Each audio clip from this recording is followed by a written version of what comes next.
while, I watched another Carlsen game live, and the excellent commentator Natalia Poganina was there at Chess Gamescom as well today again. I think she's a regular commentator there. By the way, she's on Twitter and not yet on YouTube though, but Twitter, yeah, if you want to follow her tweets.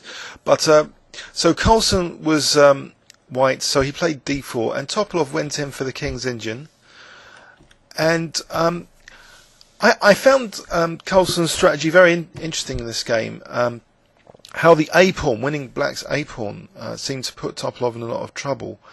So we'll see that later. So knight f3, castles. Now instead of the usual bishop e2, I think this is still the most popular move, the classical variation. Carlsen plays h3. So here, I think one of the ideas of h3 is it Magnus system or something? I'll check it on the score sheet here. No, there's no. I can't look it up, but I think in Magnus system, it might be to discourage e5. I think that's one of the key things, or is that bishop g5? The other back variation. Anyway, black played knight a6 as though he's going to play later e5 and get the knight to c5. So Carlsen played bishop e3, black plays e5, trying to use that c5 square. But now, first there's c6. So potentially, you know, black has got good queenside counterplay if he can play like bishop d7, rook c8 later, and cd. So white plays g4, which is a dual purpose move.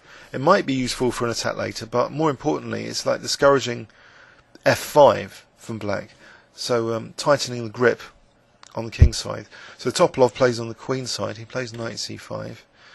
Now knight d2. So it's reinforcing e4. There's potential, I suppose, for f3 now that the f-pawn's unblocked. I suppose there's also other ideas of knight b3 potentially. Anyway, so black plays a5. And now there's a3, so as if Carlsen's going to play b4. And he's tempting black to try and lock down the queen side soon, as we're about to see. Knight fd7 has a plan, potentially, of knight b6 and then a4 to try and clamp down on white playing b4, because then they'll be en passant. But this plan, you know, seems to be proven to be slightly suspect. In fact, black doesn't need the knight on b6 first. He can play a4 if white's not going to play b4. And, you know, usually, you know, one is taught to play b3 from past experience, to build up b4 slowly. You play b3 and then you play rook b1 and b4 later. But, you know, Carlsen basically encouraged, you know, black to play a4 because it proved to be a liability. And I was asking during the live commentary, you know, why was this the case? Why was this a liability? I suppose one of the answers given by a commentator, you know, if black is forced to play knight b6, it's like the position, the pieces are being tied down to protect a4. I suppose a4 is not marking, you know, an exploitable weakness. b3 is not a fatal weakness for white. So Carlsen though keeps eyeing it though with his queen. He plays queen c2, and also from c2, you know, it's also keeping a clamp on f5. So there's a lot of clamping moves, you know, trying to discourage f5 from black. And at the same time, black is encouraged to play this pawn to a4. So knight b6, and now Carlsen castles queenside, but not, you know, with the idea of going for a caveman attack. Interestingly, Carlsen's like doing a do-nothing strategy to a small extent here on the queen side.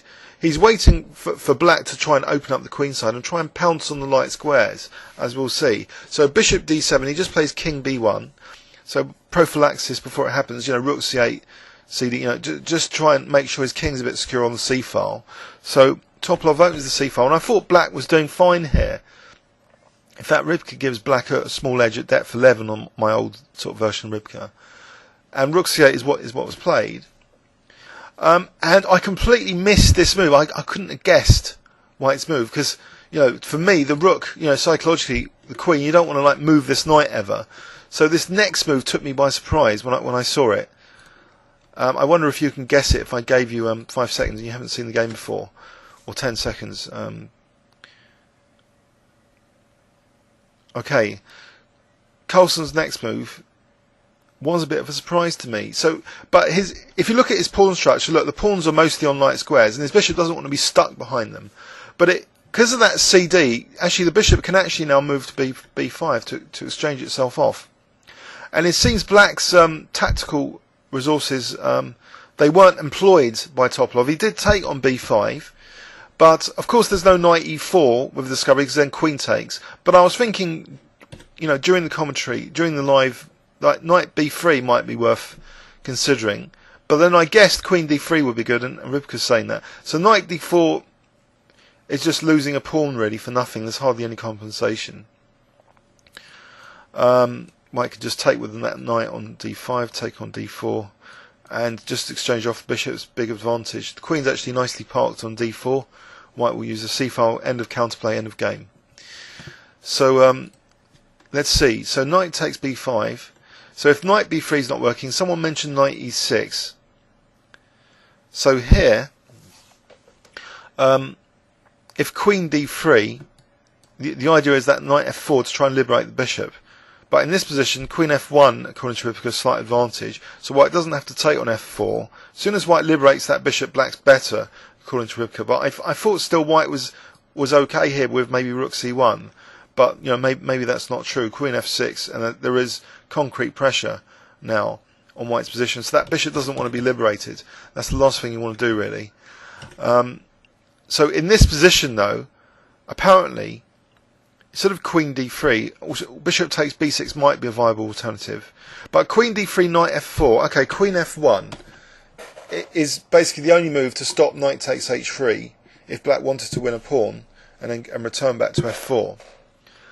So here, with the bishop stuck on g7, white still has the advantage, apparently. So rook a8, for example, rook c1. So white's doing fine. Okay, so Topalov, faced in this position, with these two moves not quite doing much, he plays actually queen d7, which is a Rybka recommended move. Knight c3 now, and now he plays bishop f6. So potentially the bishop's going to d8. I mentioned during the game, knight a8, maybe bishop a5, or b5, and it looked quite promising. I really did think this looked all right. As far as King's Indian games go, if white's not really going to go for an active attack on the king side, then maybe black has got time for this bishop rerouting. Carlsen simply played g5, so he's clamping down a bit on f5 because he will take en passant if f5 later once the bishop moves. And then he reinforces g5 by playing h4. So black did play the move I sort of mentioned, knight a8. But to be honest, I didn't realise it was a pawn sack. I forgot completely about this pawn. Carlsen can just win the pawn now. But it's strange. It just leads to black collapsing, winning this pawn. This poor a pawn. But I suppose, what is black doing here if he can't do knight a8? What was the point of bishop d8? He has to move the knight to get the bishop to a5. If he's got no pawn breaks, like poor Liko didn't have any pawn breaks yesterday. I mean, f6 seems... Okay, that's a pawn break, but maybe white can just take, and now h5, and it's sort of the king's getting exposed. So black really doesn't want to do that. Expose his king on the g-file. So he tried, to get this nice move in, nice looking move, bishop a5, and he got punished because of bishop takes c5. Clearly just winning a pawn. So queen takes a4 here.